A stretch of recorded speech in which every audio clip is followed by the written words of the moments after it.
Ezi Okwu Bu Ndu.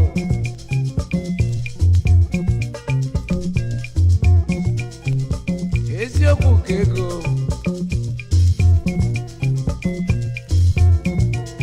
Maka na ife m fụrụ n'anya bụ eziokwu nke nọ na ntị bụ asị nụ.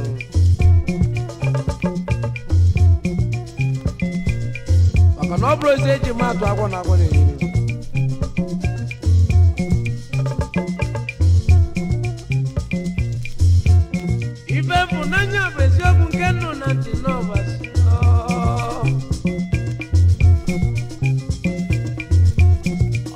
Eji mmadụ agwọ na agwọ na-eyi eyi agwọ nwere ike osisi nwere ike ka agwọ ezi onye ọkajọ nwanne n'ụwa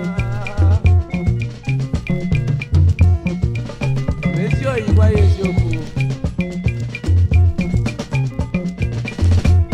oge na-eti egwu nne n'ụwa egwu ụmụnna dị ji amụmamụ egwu ụmụnna dị ji akọmọnụ egwu ụmụnna dị ji akpọm onye nkeka amụtazikwa m egwu nne n'ụwa nwadị ka ya eburu m ebi n'ụwa ewe m egwu na bilenu obi dị nwa m n'ozobiri chinedu nwa m n'ọdị Ifeanyị Chukwu ọbịa nne mmanya mgbọsị jelu ka na oti egwu oti ịgbasi eje n'ozobiri ijele samelu nwa alụsị ọbịa fụ mmanya Ganzi Sokoto, Aike Sokoto n'ozo filio n'ọdụsọ. Ike ka bụ onye nnewu bịa n'ụlọ. Alhaji Suleiman Mmanwa Nebolisa. Mmanwa Nebolisa bene manya n'izo filio.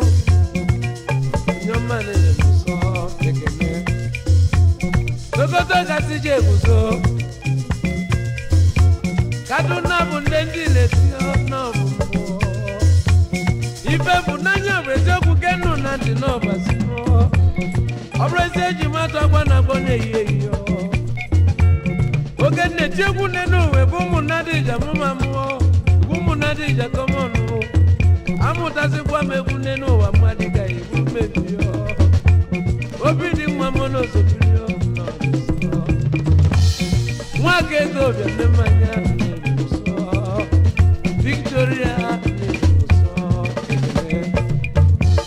asị na Chinedu nwa mgbe izobe ka bụ ọbịa nne mmanya na-ede mmanụ onye nnọkwa na-ede m ụsọ na-ede ụsọ rezo nwunye ka bụ ọbịa ke na-ede mmanya onye ọma na-ede m ụsọ ekene asị na ife adịghị nwa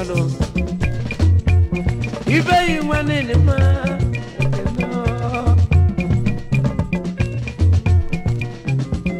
asini kukwada manonya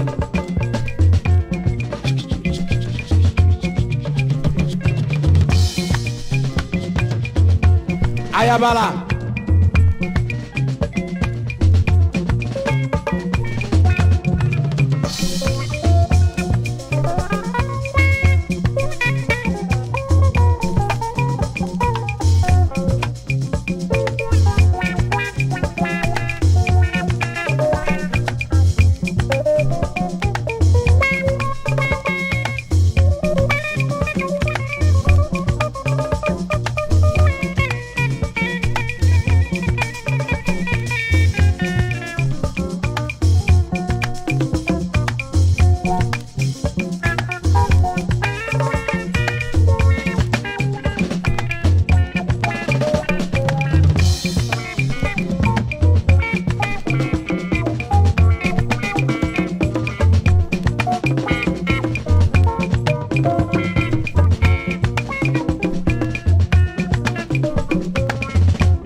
Ezi okwu amaka mmanụ Ezi okwu ka ego